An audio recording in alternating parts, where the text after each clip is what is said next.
to vote.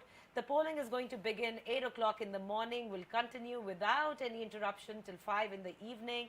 And the elections are taking place on the general seats of the National Assembly, 266 in number, whereas all the provincial General Assembly seats mount up to 593. There have been a lot happening in terms of the Election Commission. There was a meeting that was called because we had some security challenges, especially in Balochistan, to blast that took place, and then there was an incident in Waziristan, an incident in Karachi, but luckily the security arrangements have been done in a manner that they are three-tier. The armed forces, the civil armed forces and the police, they are going to be outside the police station. It's a three-tier security that has been put into place for some more than 90,000 polling stations for tomorrow. So it's a big day for Pakistan. It's a big day for democracy. We have Shahzeb Jilani with us. Let's talk about, how do you feel, Shahzeb? How important is this election for Pakistan, keeping in mind the challenges Pakistan faces? So we know that the campaign was lackluster. We know arguably the most popular party and leader have been eliminated. There are questions over the fairness of this election. But I think we also shouldn't forget, just like you said, it is a huge exercise. And in a country where we haven't seen elections on time, where we have seen multiple martial laws, where people yearn for democracy, they want to have their say, they want to elect their own leaders. This is a huge exercise. And there are a couple of very exciting things about this election. Really? One is, for example, the number of tens of millions of women voters. This is sort of, the number has increased significantly since the last election. The other aspect is the young voters and the new voters, again, in tens of millions, right? I see this as two positives. Because I feel that given Pakistan's complicated problems, history, the civil-military imbalance, women and youth will take it forward. And I don't know how they will vote. I hope they come out and vote. Whether they are angry, they are upset, or they like a particular leader, they should come out and vote.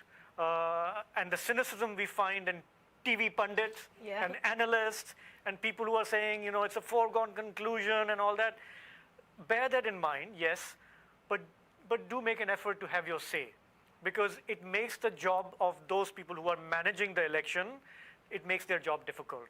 So I think that's the least we should be doing. Results aren't guaranteed, but we got to put in our little bit in this, I think. What you just mentioned about the women voters and the youth, I think this is something very exciting, very promising also for democracy, no matter whatever type of democracy that exists, in shape in Pakistan.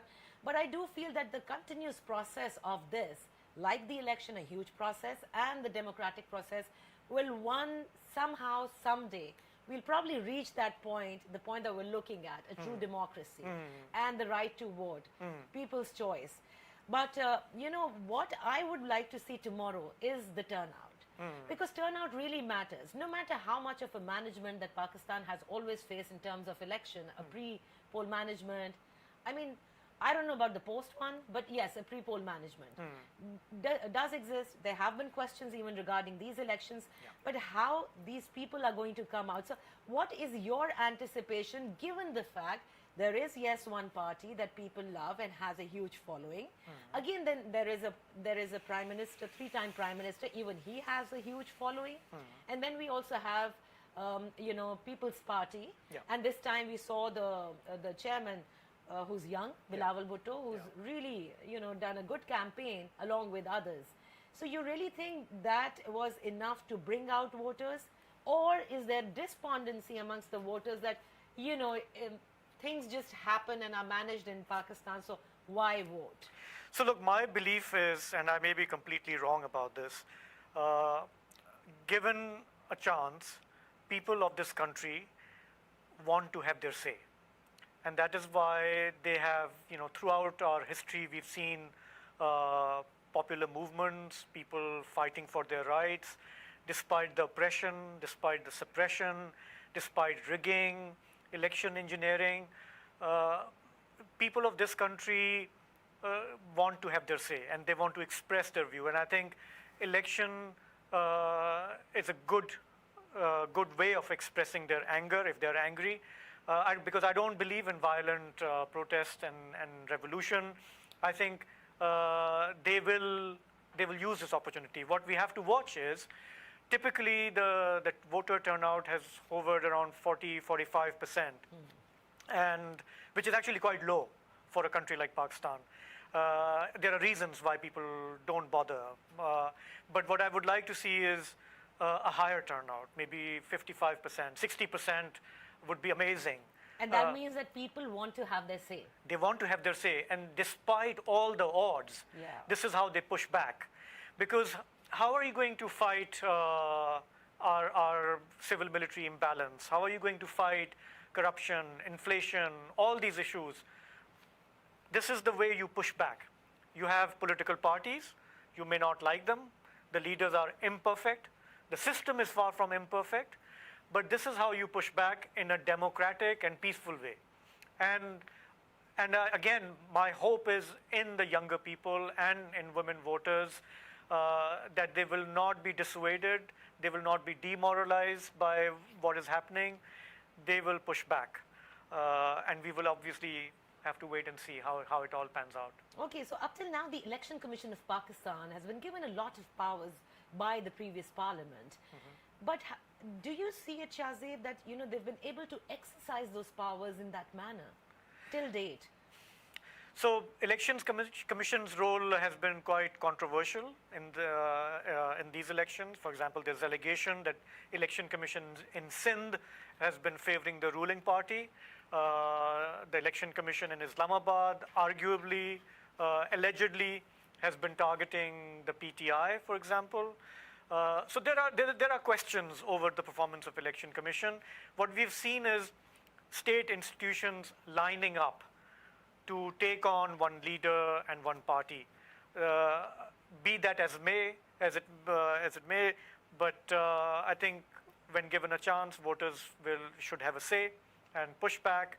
We will be watching it closely, and by Friday, I think we will have a clearer picture of what transpires.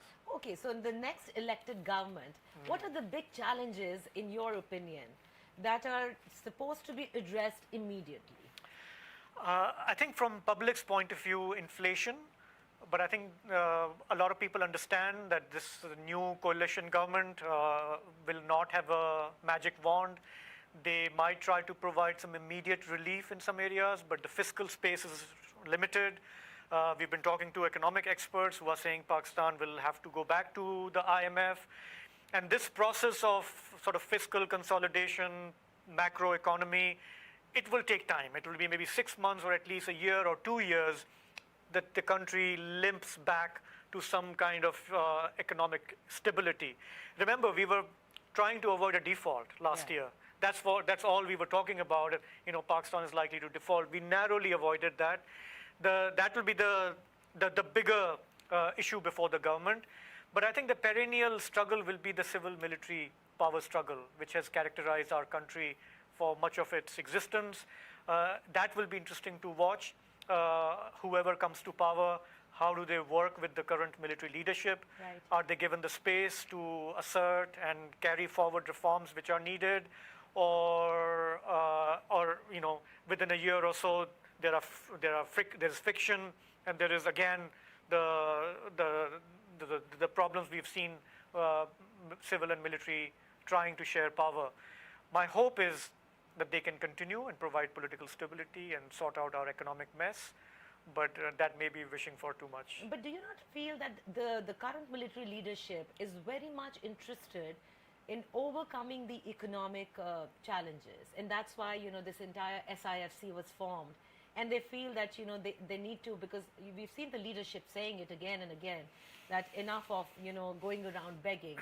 We are self-sufficient and we need to follow the right path. Yeah. Do you really think they would like to actually work alongside with the elected government to overcome these economic challenges, or how we've seen in foreign policy and security matters and other matters that the imbalance exists, and this again is going to be yet another aspect of imbalance between the civil-military leadership?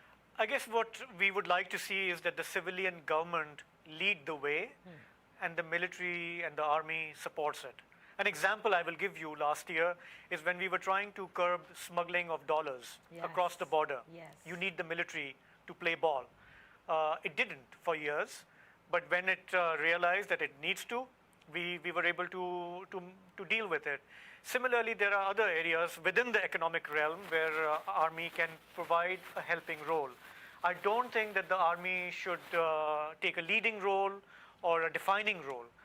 They should be in the supportive role, given the kind of country we are. And if that kind of an accommodation is achieved, and there is a broader consensus over economic reforms between the leading political parties, maybe we can start to limp back to some kind of economic stability and progress. And the final aim should be to provide relief to our poor, to our middle class, our working class, our salaried class, and not give amnesties and big breaks to big lobbies and industries like the real estate and the retailers. Get out of the elite capture, basically. Exactly. I mean, I think we desperately need that in this country. All right, last question, and I don't know whether this is right to ask. Is it a myth or a reality that there is one establishment in the country that decides as who's going to win? Or probably who would they like, or who can they have a working relationship with? And then there is an international establishment also that has some sort of say that who would they probably like to work with. I'm not saying they would say that, this is the leader we want, but, there are probabilities these 2 or 3 are, better for a working relation rather than this one. Is it a myth or a reality? So foreign governments, especially China, Saudi Arabia, UAE, the United States, European Union, they might have their own preferences. They now have experience of working with Nawaz Sharif, Imran Khan, Zardari. They might have their own ideas about who is a better manager. Yeah. But I think the day we are going into, it's not about the foreign government. It's about the people of Pakistan. At the end of the day, it's their call. Right or wrong, whoever they choose should have the mandate to then take the country forward. The army currently seems to have its own favorites, right? But I think they also need to respect the mandate of the people. And if people choose one party over the other, then that is the game we are playing. And that is the only game in town. Right. And nobody should try to subvert that. So if the elections are fair and they have their integrity, then whether you like it or I like it, it doesn't matter. We have to respect the mandate. Absolutely. And I think we go back to vote ko izzat do, because only if we did that, in our 75 years, we wouldn't be here. Exactly. So that's what I would like to see. Well, thank you so much, Shahzeb, for being with us. And I think the last takeaway, the best one, is that we have to, and the people of Pakistan can exercise the force of pushback by exercising their right to vote. And that's what you got to do tomorrow. 8 o'clock in the morning, uninterrupted till 5 in the evening, Pakistan all set to vote for general elections 2024. Goodbye.